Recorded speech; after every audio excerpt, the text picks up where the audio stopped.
नमो अरहन्ताणं नमो अरहन्ताणं नमो अरहन्ताणं। आश्चर्य होता है, बड़े बड़े लोग जो 50 वर्ष को पार कर गए,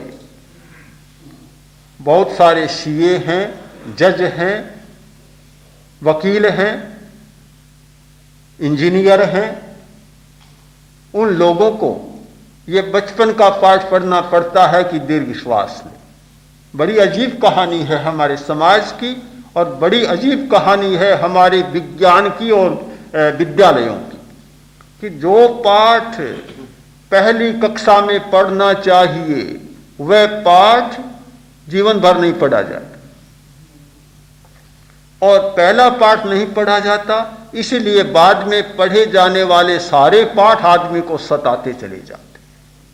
अगर पहला पाठ पढ़ लिया जाए तो शायद अगले पाठ सताए नहीं और ज्यादा लाभदायी बन जाए। पर बड़ी विचित्र बात है, इसीलिए तुलसी अध्यात्म नीड़म के परिप्रेक्ष्य में प्रज्ञा प्रदीप के इस हाल में एक परिकल्पना की गई, आज के प्रत्येक आदमी को जीवन विज्ञान का पाठ पढ़ाया जाए। एक ग्रंथमाला तैयार की जा रही है, जीवन विज्ञान ग्रंथमाला। और विषय तो सब पढ़ाते हैं, विद्यालय पढ़ाते हैं, बड़े बड़े इंस्टीट्यूशन हैं, बड़े बड़े शोध के और रिसर्च के संस्थान हैं जहां हायर स्टडीज होती हैं, बड़े बड़े अनुसंधान हो रहे हैं, सब पाठ पढ़ाए जा रहे हैं। पर जीवन विज्ञान का बच्चा बेचारा इतना उपेक्षित है, उसे कोई पूछता ही नहीं, भी प्यास लगी हो तो जरा पानी तो पी लो। और सबको तो अतिरिक्त भोजन खिलाया जा रहा है और इस बच्चे को कोई पानी पिलाने की बात भी नहीं सोच रहा है। आज सबसे बड़ी आवश्यकता है जीवन विज्ञान को पढ़ने की। जो आदमी जीवन विज्ञान को नहीं पढ़ता कभी समस्याओं से मुक्ति नहीं पा सकता और फिर ऐसी स्थिति आती है कि हर आदमी दूसरे के अधिकार को हड़पने की चेष्टा में है। डॉक्टर मिला और युवक बोला, डॉक्टर साहब धन्यवाद। देखा कोई परिचित नहीं और कैसा धन्यवाद। एक आश्चर्य भरी आंखों से देखा, इतने में बोला, आपने बहुत अच्छा इलाज किया। डॉक्टर ने सोचा किसी दूसरे के भरोसे कह रहा, मैंने तो इलाज किया ही नहीं। डॉक्टर बोला, भी मैंने तो तेरा इलाज नहीं किया। कि नहीं, मेरा तो नहीं किया, मेरे मामे का किया था। तो क्या हुआ उसका? कि चल बसा। तो फिर धन्यवाद कि मैं उसका वारिस हूं, सारी संपत्ति तो मुझे मिलनी है, आपने बड़ा उपकार किया, धन्यवाद।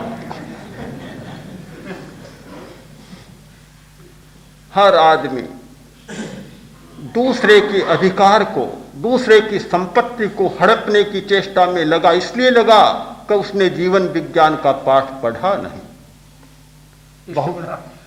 इससे बड़ा जीवन विज्ञान क्या होता है? सारी संपत्ति मिल गई। इसलिए दीर्घ श्वास और समताल श्वास का अभ्यास बहुत आवश्यक है। चौथा साधन है कायोत्सर्ग, शरीर को ढीला छोड़ना, चेतना के प्रति जागना। शिथिलीकरण तनाव भरा पड़ा है, पहले ही बहुत तनाव है हमारी दुनिया में और आदमी अपने आवेशों के कारण और तनाव से भरता चला जा रहा है। ढीला होना नहीं जानता, छोड़ना नहीं जानता, कसना बहुत जानता, ढीला होना जानता ही नहीं। और आज की सबसे बड़ी समस्या है यह कसने की समस्या। एक बात दिमाग में आ गई, जीवन भर नहीं निकलती। कोई घटना हो गई, मन से निकलती नहीं। किसी के प्रति रूठ गया, बस फिर तो राजी होना तो जानता ही नहीं। इतना तनाव से आदमी का दिमाग भरा है। यह हो सकता है कि घटना घटे, घटना घट सकती है। जहां सामाजिक जीवन है, परस्पर में रहते हैं, एक घटना दूसरे को प्रभावित करती है, घटना घटती है। पर जो श्वास शुद्धि करने वाला व्यक्ति है, घटना घटी, हुई और बात समाप्त। किसी को कह दिया, बस बात समाप्त।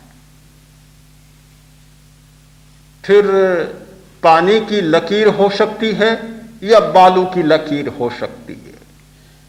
पानी की लकीर तो तत्काल समाप्त हो जाती है, बालू की लकीर भी थोड़ी हवा चलती है समाप्त हो जाती है। किंतु जब पत्थर की लकीर बन जाती है, फिर तो भगवान ही बचाए। लगता है कि पत्थर की लकीरें बनती जा रही है, तनाव से आदमी भरता जा रहा है। कायोत्सर्ग का अभ्यास, इसका मतलब है शिथिल बनो, ढीले बनो, इतने शिथिल कि कहीं भी पत्थर बचे ही नहीं, पत्थर की लकीर बनने का मौका ही न मिले। कोई लकीर आए नहीं, और आए तो बालू की बनकर आए या पानी की लकीर बनकर आए और तत्काल समाप्त हो जाए। कायोत्सर्ग जब करते हैं, श्वास अपने आप शुद्ध होता है, श्वास अपने आप मंद हो जाता है। तो श्वास को मंद करने का, श्वास को शुद्ध करने का चौथा उपाय है कायोत्सर्ग। हम प्रेक्षा ध्यान के अभ्यास में इन सब का प्रयोग करते हैं, श्वास शुद्धि का प्रयोग करते हैं।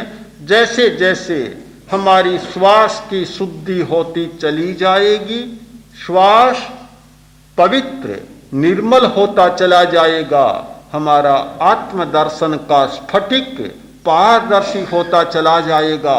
और एक दिन ऐसा आएगा कि ये इधर खड़े हो तुम, और ये पारदर्शी स्फटिक, और उसके पीछे झांक रही है तुम्हारी आत्मा।